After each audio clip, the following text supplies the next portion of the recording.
Bonjour, donc je vous présente aujourd'hui une plante que j'aime beaucoup, qui est très courante au bord des chemins, au bord des routes. Vous avez certainement remarqué cette plante.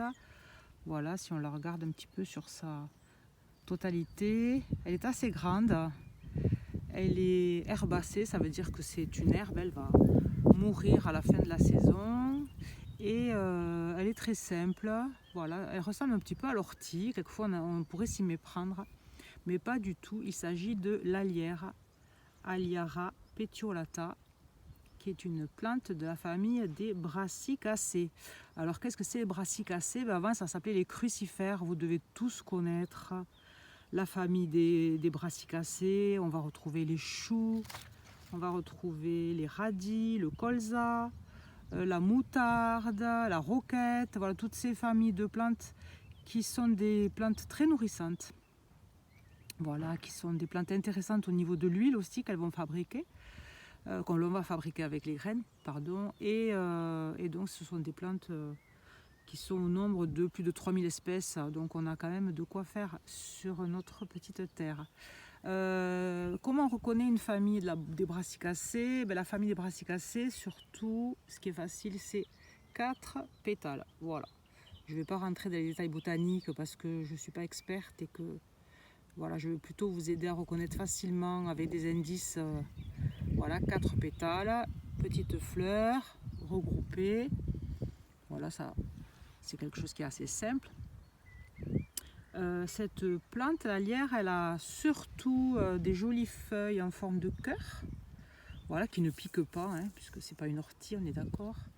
La tige est assez longue. Si on regarde un petit peu de plus près, elle est velue, il y a des petits poils, je ne sais pas si vous les voyez.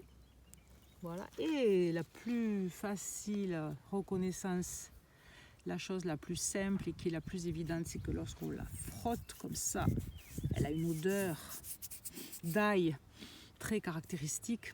Et c'est ça aussi qui va lui donner son fameux nom d'alière. Alors, ses propriétés, elle est surtout la plante de la peau. Elle va être efficace pour calmer les eczémas. On va utiliser la plante entière. Donc les références, le docteur Valnet, Leclerc disent qu'il faut l'utiliser fraîche, sinon sèche, elle perd de son efficacité. Donc quand on se promène, voilà, on fait de la cueillette, hein, tout simplement. Ensuite, on va l'écraser, la broyer et on peut l'appliquer fraîche ou alors on peut la faire en infusion ou en décoction, c'est-à-dire la faire cuire un peu plus longtemps.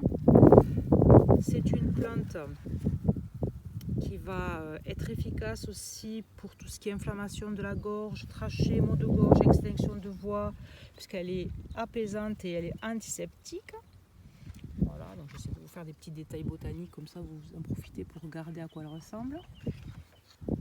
Et voilà, se souvenir qu'elle s'utilise plutôt fraîche, qu'elle est très efficace pour les problèmes de peau. Et pour les gens qui sont amateurs de plantes comestibles, elles se mangent. On peut faire des très bons pestos. Alors de préférence avec la plante fraîche et sans trop attendre la floraison, parce qu'une fois que la plante fleurit, elle change un petit peu son goût. Elle peut se consommer aussi fleurie, mais il vaut mieux la consommer juste avant la floraison. Voilà, un petit pesto de feuilles d'alière, c'est très bon puisque ça a un goût d'ail. Voilà, à très bientôt pour d'autres aventures.